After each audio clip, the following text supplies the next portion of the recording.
Assalamualaikum warahmatullahi wabarakatuh. Perkenalkan, nama saya Mila Kamila. Saya mahasiswa dari STEMI Bandung Business School, jurusan akuntansi, dengan nomor pokok mahasiswa yaitu 102200100 dari kelas D. Di sini saya akan menjelaskan sedikit tentang dampak COVID-19 terhadap perekonomian Indonesia. Sebelumnya, saya akan menjelaskan dulu apa itu COVID-19. WHO menjelaskan bahwa coronavirus adalah virus yang menginfeksi sistem pernapasan. Infeksi virus ini disebut dengan COVID-19. Virus corona menyebabkan penyakit biasa sampai penyakit yang lebih parah seperti sindrom pernapasan timur tengah dan sindrom pernapasan akut parah. Virus corona adalah zoonotik yang artinya ditularkan antara hewan dan manusia.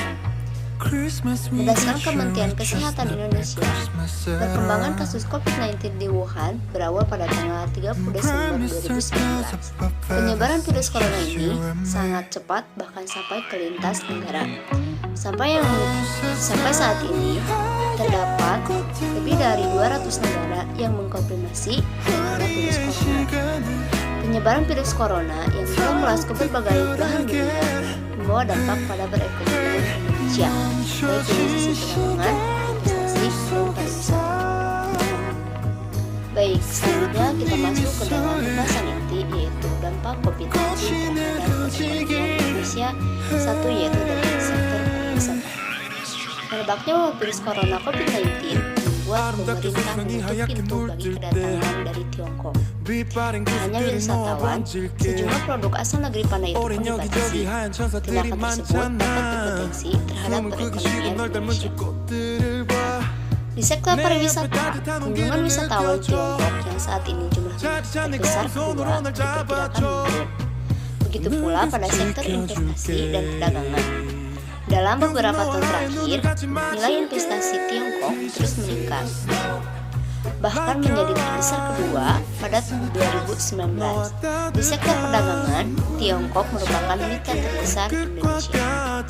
Badan Pusat Statistik atau BPS mencatat nilai ekspor dan impor Indonesia Tiongkok menurun pada Januari 2020. Hal tersebut dipengaruhi mengubahnya virus corona. BPS menyatakan ekspor ke Tiongkok turun sebesar 12,07% menjadi 2,24 miliar US dollar pada Januari 2020. Sedangkan nilai impornya terkontraksi sebesar 2,71% menjadi 4 miliar US dollar. Pada 2019, realisasi investasi langsung dari Cina menempati peringkat kedua setelah Singapura, mencapai 4,74 miliar rupiah. Dari segi kontribusi investasi, Cina ke Indonesia meningkat dari 2,15% pada 2015 menjadi 16,82% pada 2019.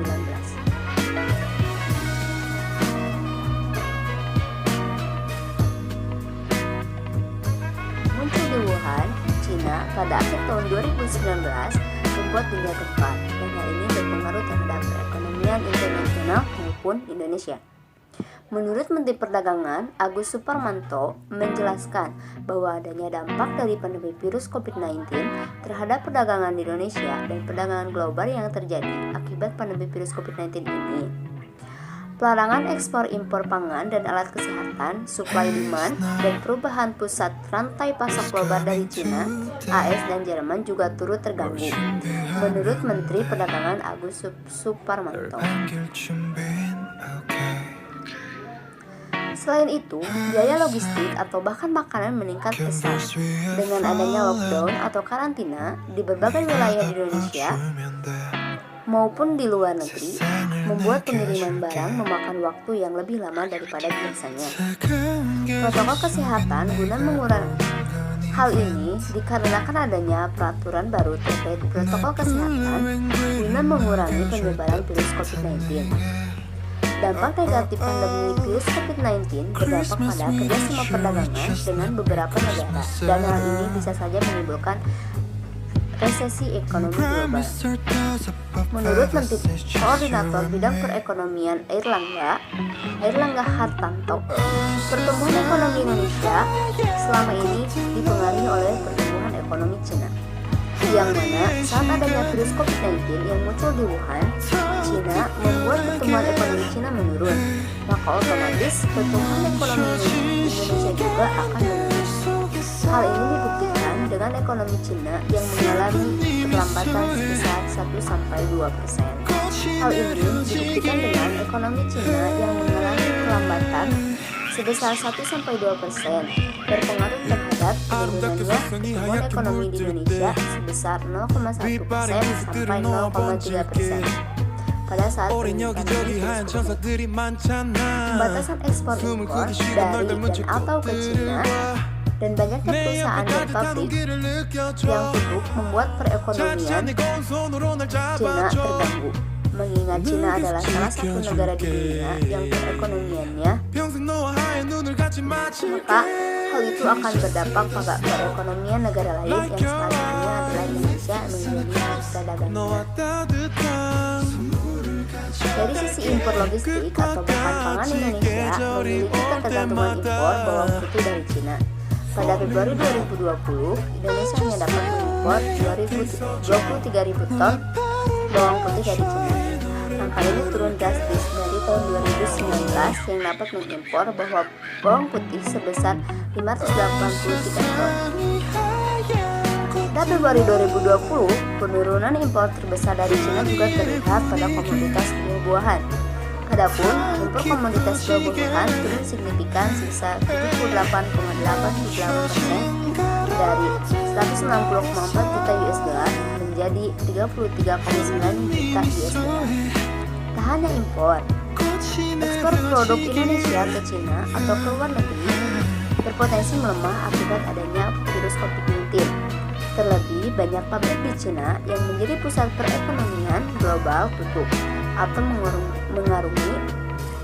mengurangi produksinya akibat adanya pandemi virus COVID-19 ini. Namun, pada kenyataannya, tidak semua impor mengalami penghentian. Contohnya saja, impor elektronik dan barang-barang sampai saat ini masih berjalan. Terkecuali impor hewan hidup dan buah-buahan. Yang terakhir yaitu dampak COVID-19 terhadap perekonomian Indonesia dalam sektor investasi. Sebelum adanya pandemi COVID-19, kondisi perekonomian global masih menunjukkan pertumbuhan yang positif. Walaupun sebelum COVID-19 ini, perekonomian global diselimuti dengan beberapa ancaman, yaitu ketegangan geopolitik antara Amerika Serikat dan Iran, perang dagang antara Amerika Serikat dan Uni Eropa yang dipicu oleh kesepakatan Green Deal GA,